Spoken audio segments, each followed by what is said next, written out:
the making, after 6 months, making it happen in the first place. Dubois and Joyce cut straight to it. How are we getting this, and why isn't it pay-per-view? It's a simple question. It's what everybody's been asking on Twitter, online, in forums. Why isn't it pay-per-view? It isn't pay-per-view because there's too much pay-per-view on at that moment. And, you know, we made a conscious decision about it, and we feel that, well, both the fighters wanted to fight. They're desperate to fight each other. And at the end of the day, we just had to make it work between all of us. So it was all very pragmatic. BT, ourselves, and Daniel and Joe's team. And we said, if we're going to get it on, this is what we have to do to make it work. And that's what we've done. Was there a point in the last 2 months, especially about 4 weeks ago, when the government took away the chance that we could have some spectators inside any arena? Was there a point there, Frank, where we could lose it, where we stood the chance of losing this fight? Well, we were told in September that we would be allowed sort of 25 to 30% capacity in the venue, and we booked the O2 for 24th of this month, October. That's when the fight was taking place, and obviously that's all changes. Everybody knows now. So it was push it back to next year or not, and the guys wanted to fight. And you've got to take your hat off to them because they both fancy it. Both of them fancy the fight. They really think they got the beating of each other. And, you know, as I say, we had to make it happen. Whoever wins the fight goes into next year in a tremendous position. At the moment, Daniel's ranked, I think, number 2 in the WBO. He's become the mandatory. Sorry, he will become the mandatory challenger if Usyk fights Anthony Joshua. If he vacates the title, he would be the mandatory for Usyk. So there's a situation there that Joe knows he can go and grab that position if he comes through. It's just a tremendous fight, and they didn't want to let it go. They wanted it, and I take my hat off to them for doing that. But we've had that in the past with two guys who are unbeaten, constantly telling us, there are people constantly telling us they want to fight each other, they want to fight each other. And then it falls away, and that's without the loss of potential earnings. You've still had to get all these people around the table. Was it one of the hardest fights you've had to negotiate in 38 years and 10 months of promoting? No, not really, because they both wanted it. But the only way it could go on is that, as I said, everybody had to take a haircut, everybody. And we had to step up ourselves as promoters to make it happen. You know, the income we get for shows now is this. It's TV and some sponsorship money. We've lost a massive percentage of our income, as all sports have, because there are no live crowds.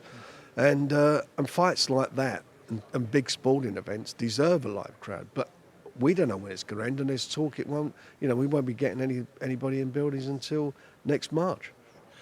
There's also talk, Frank, and I want you to clear the air. There's also talk that Deontay Wilder won't fight Tyson Fury later this year. And then Wilder's people have said, no, that's nonsense. We still want the fight. There's all sorts of suggestions that the contract for negotiations has gone past its date. Where are we actually standing with Tyson Fury at the moment? Well, I don't know whether that fight can be got on this year. We tried very hard, everybody concerned, promoters, both sides.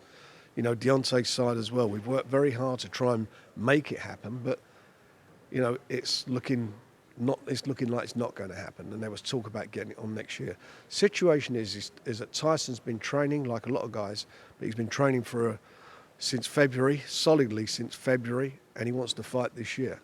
And my concern is Tyson's welfare, well-being, and delivering what he wants. So he will fight this year, whatever happens. Contractual commitments are what they are, but contracts don't go on forever. So if the fight can't be delivered during a contractual period, then obviously Tyson will move on and fight and maybe revisit it another time. But the fact of the matter is that what matters to me and everybody around him, his management team, NTK, his joint promoters, Top Rank, is doing what Tyson wants to do, and that's where we're at. So will Tyson Fury fight in Britain then before the end of the year? Is that your plan? Is that one of the things you're working on? My plan, and everybody's plan who's involved, is that Tyson fights this year by hook or by crook. Whether it's in Britain, States, Middle East, Far East, wherever, to get him in the ring. He will be in the ring. He will be out this year. He will be out this year because that's what he wants. Now, We always honour our contracts and obligations, and Tyson will do that. You know, he's contractually bound to do is what he'll do, but he will fight this year. But in your opinion, unlikely to be Wilder this year? Not unless somebody comes up with a serious truckload of money with guarantees, and we see that it's whatever they do come up with is real. Now, one of the other fights that was bubbling, we had him on our BT at York Hall in our BT York Hall bubble. Carl Frampton, he's talking the last 24 hours, last 12 hours, about his fight with Jamel Herring actually happening. Will that be a fight in the UK, or is that your understanding that would be, a joint show with maybe Bob Arum in America? What's your gut feeling? Well, it'd be in conjunction with Top Rank anyway, but we've had the sanction in from the WBO for the fight, so the fight will be on this year. And this year as well? That's what we're looking towards. Yeah. I got a feeling, Frank, there's a card somewhere in your pocket of all these dates on it, and you're just not going to show it to me. But I'm going to plug. I'm going to keep plugging. Now, I'm also hearing in the last 6 or so hours, Josh Taylor has tweeted Carlos Ramirez saying, fantastic, we're going to fight each other. Well done, Jack Catterall. Jack Catterall has then treated Josh Taylor saying, yep, bring all the belts back, and I hope you're a man of honour, i.e. that you'll give me the first. Has Jack Catterall, as the #1 WBO mandatory challenger, has he reached some sort of agreement and understanding to allow Josh Taylor to defend his 2 world titles against Ramirez with his 2 world titles at super lightweight? Well, the idea, that unification will go ahead, subject to the winner fighting Jack Catterall. So Jack could fight for all those belts. And, I fancy Josh Taylor to beat Ramirez. I hope he does. Yeah. But if he does that, him and Jack, what a fight that'll be in this country. And was Jack happy with that deal? I mean, once it was presented, Well, did it just make sense? He wants to fight for the title. He wanted to fight for the title. He's pressing hard for it. But, you've got to look at the bigger picture. And the bigger picture it does make sense for him because there'd be all the belts on the line. Now, I'm going to ask you this anyway. Dickie Bird has told me that December the 5th, which will be the 40th anniversary of your first promotion, just across London at the Royal Albert Hall, with a brilliant top of the bill. Light heavyweights you had on May the 5th at Bloomsbury, and light heavyweights you've got on December the 5th. No good smiling, you've got to fill in the gaps.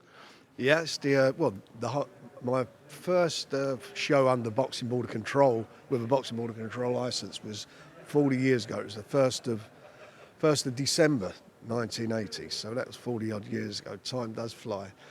And prior to that, I've been doing shows outside their jurisdiction for about 4 years. But that was my first one. So we're doing a night at the Royal Albert Hall, and we're planning to put on a great light heavyweight fight between Anthony Yarde and Lyndon Arthur. December the 5th, Royal Albert Hall. Yeah, and there'll be some other fights obviously on the card that we'll be announcing in due course. Inside the Royal Albert Hall. Well, I'm not having it outside. It's a bit cold out there. Up on the roof. Definitely inside. I've done some filming on the roof. Frank, I've got to tell you, thanks for filling us in on all of those things. Absolutely brilliant. Lyndon Arthur against Anthony Yarde, December the 5th at the Royal Albert Hall. Almost feels like it's normal. If we get the crowds in, there will be, won't it? But they're great fights. They're proper, competitive fights. Real, evenly matched fights. I'm really looking forward to that one. Herring and Frampton, Fury maybe boxing in Britain. Paulie, it's fantastic news. Brilliant, absolutely brilliant. Thank you, Frank. Thank you, Steve.